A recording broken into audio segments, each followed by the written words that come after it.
Recording by Rajiv Rock Film Support. एगे हाथ घुसबा बैठे मन है छौ चोली के भीतरिया गे चोली के भीतरिया के छौड़ी चोली के भीतरिया गे अभी जे वाला हसन गरम लचका बच्चा तू कमरिया गे डीजे वाला हसन गरम लचका बच्चा तू कमरिया गे डीजे वाला हसन गरम लचका बच्चा छौड़ी कमरिया गे डीजे बबलू राज डीजे बबलू राज डीजे बबलू राज कमरिया गे डीजे वाला हसन गरम लचका तोरा छौड़ी छौड़ी तोहर पहले केहन जवानी के जोश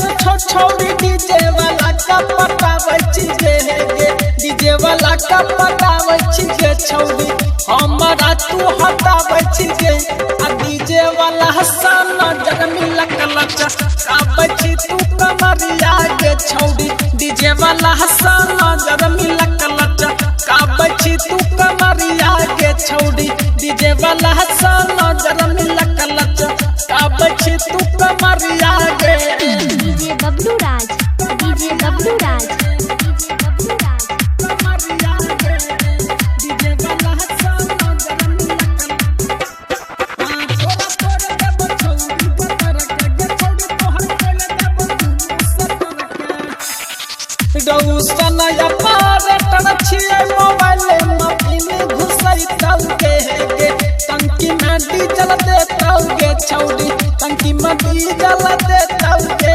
आ डीजे वाला हसन जगम लकलच का बची तू कमरिया के छौड़ी डीजे वाला हसन जगम लकलच का बची तू कमरिया के माल डीजे वाला हसन जगम लकलच का बचा तू कमरिया के डीजे बबलू राज डीजे बबलू राज डीजे बबलू राज कमरिया गे